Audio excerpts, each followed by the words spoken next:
नमस्कार। तो चलिए आज बात करते हैं एक बहुत ही खास पर्व की, हनुमान जन्मोत्सव की। ये दिन भगवान हनुमान के जन्म का उत्सव है और आज हम उनकी पूरी कहानी और इस त्योहार के महत्व को अच्छे से समझेंगे। हम सब भगवान हनुमान को शक्ति और भक्ति का प्रतीक तो मानते ही हैं, पर क्या कभी सोचा है कि उनके जन्मोत्सव के पीछे की अद्भुत डिवाइन कहानी आखिर है क्या? आइए उस कहानी को जानते हैं। तो हनुमान जन्मोत्सव, जैसा कि नाम से ही पता चलता है, भगवान हनुमान के जन्म का सेलिब्रेशन है। वो रामायण के एक सेंट्रल कैरेक्टर हैं और भगवान शिव के ही अवतार माने जाते हैं। और मज़े की बात यह है कि भारत में इसे अलग अलग समय पर मनाया जाता है, पर हर जगह इसके पीछे की भावना एक ही है, भक्ति और शक्ति का सम्मान करना। तो चलिए कहानी में आगे बढ़ने से पहले इस उत्सव के नायक यानी भगवान हनुमान को थोड़ा और जानते हैं। उन्हें कई नामों से पुकारा जाता है और यकीन मानिए हर नाम अपने आप में एक कहानी समेटे हुए है।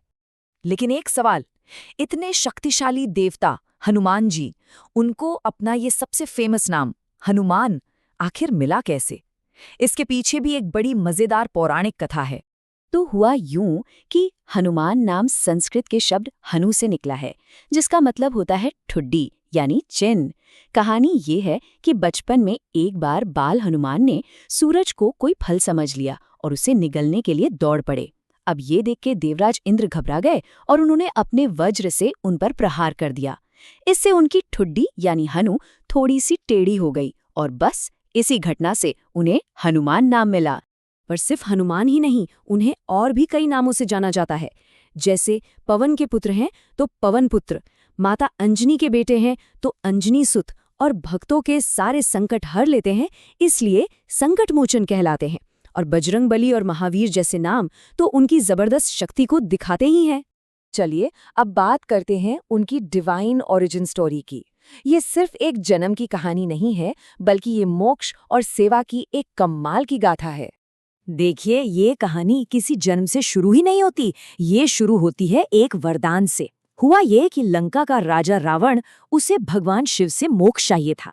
उसने घोर तपस्या की, पर उसे ये मोक्ष मिलेगा कैसे, इसकी पूरी स्क्रिप्ट एक डिवाइन प्लान के तहत पहले ही लिखी जा चुकी थी। और यहीं से वो डिवाइन प्लान अमल में आया। रावण ने शिव से मोक्ष मांगा था, तो शिवजी ने तय किया कि रावण को मोक्ष मिलेगा पर भगवान विष्णु के अवतार श्री राम के हाथों। अब इस बड़े काम में राम जी की मदद करने के लिए खुद भगवान शिव ने अपने 11वें रुद्र अवतार के रूप में हनुमान बनकर जन्म लिया। तो एक तरह से देखें तो हनुमान जी का जन्म ही हुआ था राम जी की सेवा के लिए, और इसीलिए वो अमर हो गए, भक्ति का एक शाश्वत प्रतीक। तो ये तो थी पौराणिक कथा, पर आज के दौर में इस त्योहार को कैसे मनाते हैं? ये दिन पूरी तरह से भक्ति और श्रद्धा के रिचुअल्स को डेडिकेट होता है। अक्सर मंदिरों में देखने को मिलता है कि हनुमान जी की मूर्ति एक चमकीले नारंगी रंग की लेप से ढकी होती है, जिसे हम सिंदूर कहते हैं। पर ऐसा क्यों होता है? इसका कनेक्शन सीधा सीधा उनकी अटूट भक्ति से है। कहते हैं कि एक बार हनुमान जी ने माँ सीता को सिंदूर लगाते हुए देखा और पूछ लिया कि वो ऐसा क्यों कर रही है। तो सीता जी ने बताया कि वो ये भगवान राम की लंबी उम्र के लिए करती हैं। अब ये सुनते ही हनुमान जी ने क्या किया, उन्होंने राम जी के लिए अपनी भक्ति दिखाने के लिए अपने पूरे शरीर पर ही सिंदूर लगा लिया। और आज भी इसी भक्ति भाव को सम्मान देने के लिए चोला चढ़ाने की परंपरा है, जिसमें मूर्तियों पर सिंदूर और चांदी का वर्क चढ़ाया जाता है। इस दिन भक्त अपनी श्रद्धा कई तरीकों से दिखाते हैं। मंदिरों में तो दर्शन के लिए भारी भीड़ होती ही है। बहुत से लोग व्रत रखते हैं और हर तरफ हनुमान चालीसा और सुंदरकांड का पाठ गूंजता है। कई जगहों पर बड़े बड़े भंडारे होते हैं। और हाँ, ये भी माना जाता है कि दक्षिण की तरफ मुंह वाली हनुमान मूर्ति के सामने मंत्र जाप करना बहुत फलदायी होता है।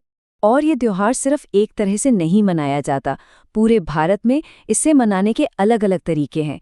परंपराएं भले ही अलग हो, पर स्पिरिट एक ही है। ये बात काफी इंटरेस्टिंग है कि पूरे भारत में हनुमान जन्मोत्सव अलग अलग टाइम पर मनाया जाता है, जो दिखाता है कि हमारी कल्चरल डाइवर्सिटी कितनी रिच है। जैसे कि नॉर्थ इंडिया में इसे चैत्र पूर्णिमा पर मनाते हैं, तो तमिलनाडु और केरला में ये मार्गशीर्ष अमावस्या के दिन होता है। इसी तरह उड़ीसा, कर्नाटका और आंध्र प्रदेश में भी इसे मनाने की अपनी अपनी अलग अलग तारीखें और परंपराएं हैं। लेकिन इन सारी अलग अलग परंपराओं के हार्ट में एक ही मैसेज है, हनुमान जन्मोत्सव असल में शक्ति, निस्वार्थ सेवा और अटूट भक्ति जैसे टाइमलेस आइडियल्स का सम्मान है। और आखिर में ये पूरी कहानी हमें एक बहुत ज़रूरी सवाल पर लाके छोड़ देती है कि आज की दुनिया में हनुमान जी की ये जो निस्वार्थ सेवा और अटूट शक्ति की लेगेसी है, उससे क्या सीखा जा सकता है। ये एक ऐसा सवाल है जो इस सदियों पुरानी कथा को हम सबके लिए रेलेवेंट बना देता है।